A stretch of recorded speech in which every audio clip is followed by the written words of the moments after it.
Van Dijk grew up in a single-parent household. Van Dijk was working as a dishwasher to make ends meet. He played in lower Dutch leagues and was told he's too slow.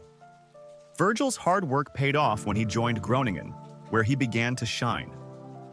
From Groningen, he moved to Celtic, winning multiple titles, and started getting noticed. He moved to Southampton, proving himself in the Premier League. His big break came when Liverpool signed him for a record fee. He quickly became a key player. With Liverpool, Virgil led them to Champions League and Premier League glory. Virgil van Dijk has become Netherlands' greatest defender of all time, only because he didn't give up when he faced obstacles.